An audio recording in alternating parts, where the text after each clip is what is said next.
Now, let me quickly see how I can talk about the excruciating dream tonight, so I can give callers the opportunity to call in and ask me any dream they have that is bothering them, and I'm sure the Holy Ghost will interpret their dream. But let me quickly talk about the excruciating dream. Okay. Now, when we talk about excruciating dream, it will also mean a tormenting dream.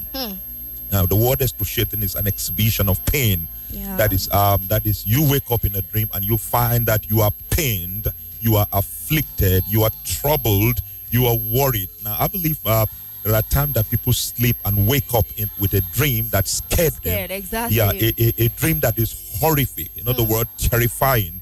A dream that actually throw many people into pandemonium, and then they wake up in the morning and they are so scared. In fact, some people wake up crying from such dreams. Now, all of those dreams is what we call the excruciating dream. Now, there are reasons why such kind of dream occur. Let me give examples of such dream in the scripture. Now, the first person you see that has this dream in the scripture is in Genesis chapter 20. And in Genesis chapter 20, you notice there was a king there called Abimelech.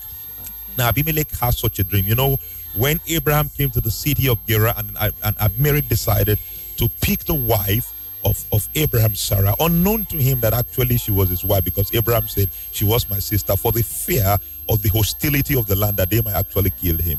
And when he decided to take Sarah, that is the king Abimelech, to sleep with Sarah overnight, and suddenly he had a dream. The Bible said God visited him in the dream, and God gave him a warning. You know what God told him? You are a dead man if you touch that woman, because she is another man's wife. You know, and the king expressed his innocency and integrity of it, that actually I never knew God, but God, you know, I don't know that she is somebody's wife. If I actually know, I wouldn't have really touched her. So you had to know that, God, I didn't do this deliberate, and God don't want to know that. God said, that's why I'm here to warn you. That's why I'm here to tell you that if you did touch her, you are a dead man. You have to return the man's wife to him. And he was so scared, he woke up from the dream. And in the morning, of course, he invited his kingsmen, his wise men, and shared the dream he had with them. And suddenly they have to invite Abraham and return Sarah, his wife, in fact, with compensation. And instantly Abraham prayed for Abimelech's wives and everything that is feminine in his house. You know what God did? Instantly their womb were locked up.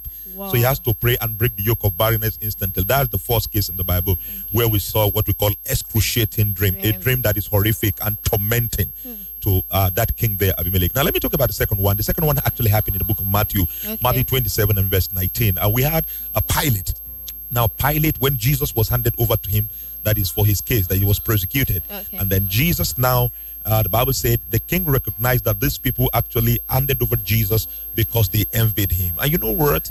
And then Pilate wanted to execute the final judgment on how Jesus is going to be murdered. You know, that this is a choice between Jesus and Barnabas, or Barsabbas, if you like, the criminal. And then you know what happened in verse 19 of Matthew 27? The wife of Pilate, I think her name is Claudia. Now, Claudia Procula sent to her husband, which was the governor, if you like, the judge then. And that is Pilate. He said, do not touch that man, because he's a just man. You know what she said that touched me? She said, I suffered many things today in my dream because of him.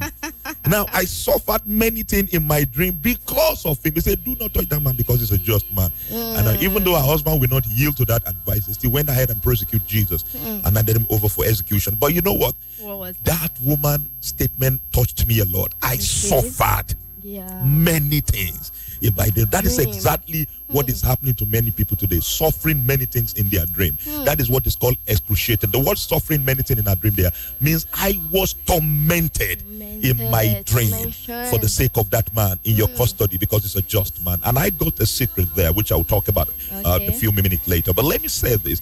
Now, when people sleep and begin to see, maybe, for example, somebody told me not quite long that he was being flogged all through the night. You know, that somebody was flogging him in the dream all through till he woke up from that dream. He felt the impact of the cane. He felt in fact, they say I woke up and I saw bruises. Imagine from dream, he was flogged and he woke up in the morning and saw the bruises on his body. That was horrible. Now, that is what we call excruciating dream. For somebody to flog you in the dream until you wake up. Now, I've had these people tell me so many that they saw masquerade chasing them, you know, chasing them all through till they wake up sweating.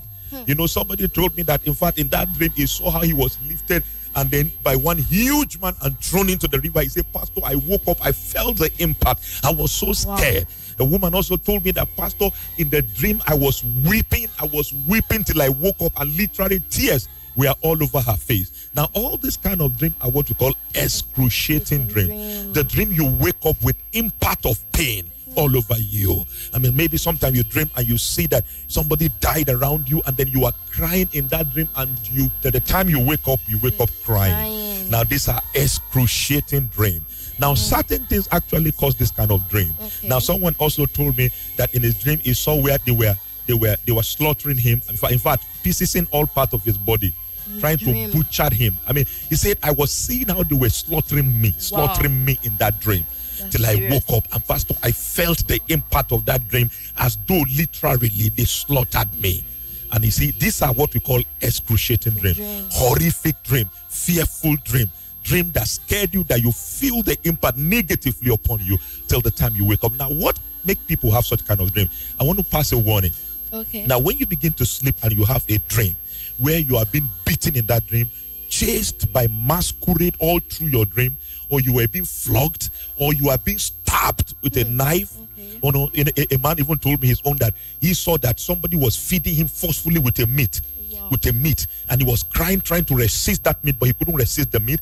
He was asked to be eating the meat in that dream, and you know what? That he woke up literally, and that meat was still in his mouth. You know what it means to wake up from dream, and the meat that he was eating in the dream was in his mouth. He was trying to resist, but he couldn't resist. He was eating the raw meat in that dream till he woke up. He said, and I found the meat in my dream. And one amazing thing, he said, this dream keep reoccurring over and over, and I will wake up with meat literally in my mouth. Pastor, I'm worried. What is the meaning? And certainly, I have to tell him that this is actually excruciating. This is horrific dream. This is tormenting dream. And then when people keep having this kind of tormenting dream, actually something is wrong somewhere. And let me see one of the reasons why I cause it.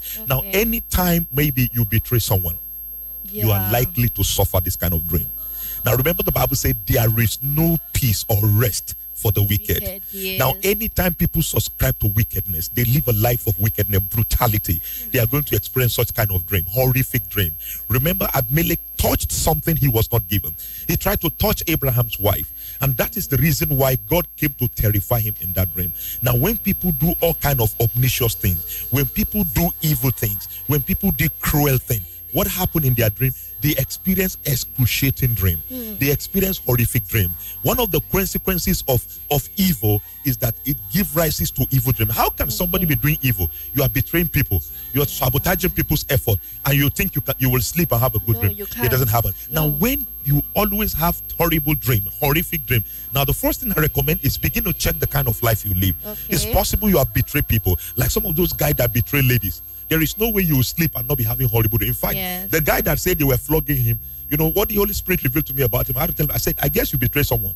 And he said, actually, it's only those 3 girls I said I wanted to marry. Those 3 girls. I said I want to marry, and then I don't like them again, and I left them. I said, no wonder they were flogging you in the dream. Of course they were flogging him because he betrayed those girls. So now he thought maybe he betrayed those girls. Nobody will intervene for them. But you see, God stepped in the dream and arranged a force to keep flogging him for betraying those girls. Now, these are some of the things that guys do.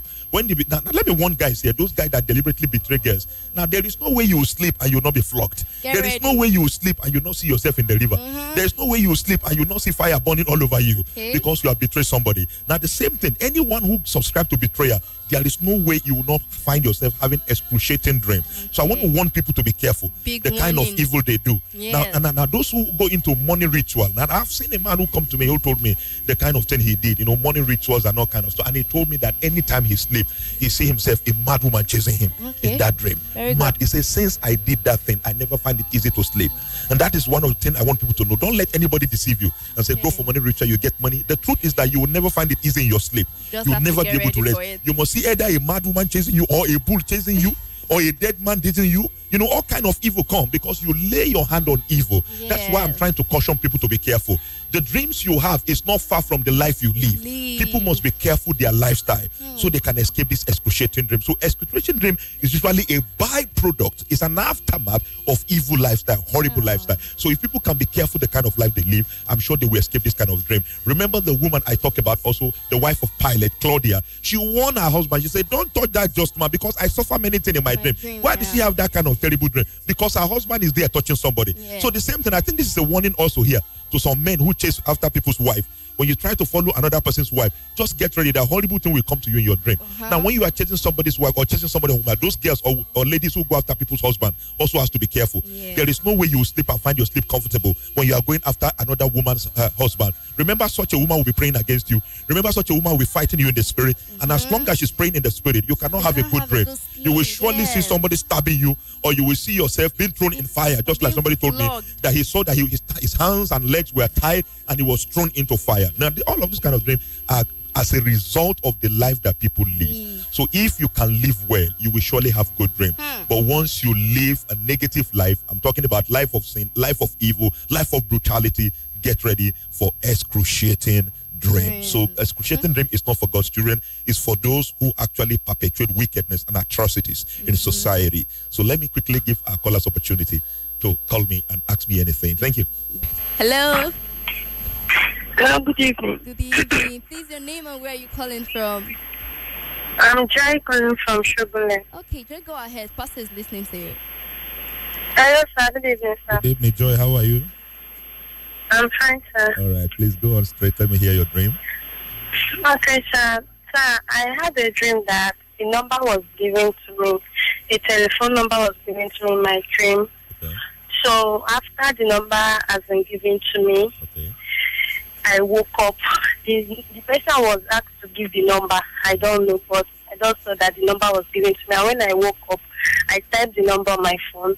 I called the number. It was a female. So I don't even know what to say to the person. Okay. But I still have the number on my phone. All right. You just dial the number, and when you call the person, you don't actually know what to say to the person. Yeah. I think. Then. Yeah. Hello. Yeah, I can hear you. Around 6 o'clock in the morning. Okay. So I tried the number, and the number went. Okay. And it was a lady. I didn't know what to say. I just ended the call, and I still have the number on my phone. All right. But in that dream, actually, there was no message that was given to you, right? Yeah, as they want to say, give this number to so person. That was when I woke up. All right. I didn't mean you got the message. I will have asked you. But in that case, that you are just given the number, I think it's not much deal to bother about. I see that as contact. God is just giving you contact of favor. All right. It's just contact of favor. God is trying to give it to you. So nothing to worry about that. Okay. Nothing to worry about that. So God will help you. So, sir, am I to call the number, or I should just? No, just don't call that number. Just let go. It doesn't actually mean it's that particular person that God is asking you to talk to. I think what God is just trying to communicate today is that He's going to give you a contact of favor. He's going to link you with somebody that will favor your life. That is the main thing that God is trying to pass across to you there. Okay? Amen. Thank you, God will favor you. God bless you. Have a lovely night. Thank you. Right. And I think our dream is beautiful. It's not excruciating. It's not excruciating. Okay, let's listen. I want somebody to talk to me about excruciating. Somebody should tell me how they beat him tonight. Go ahead. Hello, good evening. Good evening. Please, your name and where are you calling from? This is Harold calling from Excruciating. Okay, go ahead. Pastor, good evening. Good evening. How are you doing? And I'm fine. And I thank God for the good work you are doing. Let's go. I pray that God continue to use you, to save so many souls that are going through, hard, difficult time in their life. In Jesus' name. Amen. Thank you. And I pray that God should give you more knowledge and wisdom. Amen. To continue to tell us what we see and what the message that God has sent us. Thank you so much. Well, we don't understand. Thank you so much. And Pastor, my case is this: I have a dream. All right. Sometime about 2 weeks ago. Okay. I have a girl that I'm dating that I want to marry, but it's not in Nigeria. Okay. And in that dream, I was in a farmland. Okay. That farmland was, they plant this vegetable on it. Right. But this vegetable is now old. It's not bringing flower that you cannot really use the vegetable. So it's old. So she now came and started removing, the flowers. create road on that vegetable line. Okay. My late grandfather now came and told her that, no, this is not how you remove it, but you are only creating road. We need to root it from the ground so that new one will come up. Okay. And I see both of us were rooting it out. Okay. From the ground, making the place clear. Then, secondly, yesterday, somebody came to me and told me that this is a dream that he has about me. All right. And I'm a fashion designer, and I have a little place where I do my own. I have students as well. Okay. So he said she saw me putting on, when you are doing wedding, this crown that ladies always put on their head with veil. All right. He said I was wearing something like that. The veil was very long and white. I came out from my shop. I was moving on the street. I think we were just saying, what's wrong with this Mr. Henry? Why is it? Is he a woman? Is he a woman? Why is he putting us, something like that? They were just looking at me. They just wondering another. Our time is fast running. So he said that I came back and I walked into my shop again. So I'm so confused since yesterday. So I said today I must call you and. All right. Good. Thank you. Good. Thank you. I think the first dream God is showing you your partner there, and that's a dream you had uprooting and all those vegetable stuff. God is showing you that your marriage is going to actually work well. Your marriage is going to actually create what we call success path. So that person you are engaged to is a very good one. Okay. Stay in that relationship. Don't break that relationship, and you will achieve success in life together. Amen. You will work in that farm and you will make it. It's not a literal farm, but it's all about life. And the second one, God is just trying to show you there, is going to actually use you and give you more ideas, especially about feminist fashion style. Okay. That is what God is showing you. You're going to be explosive. You're going to do more exploit in the aspect of farming. God will show you how to do more of what you are into. So I call that creative ideas. That's what God is just trying to show you in that dream that person saw. That God bless you with creative ideas. What wondrous love is this, oh my soul, oh my soul. What wondrous love is this, oh my soul. What wondrous love is this that calls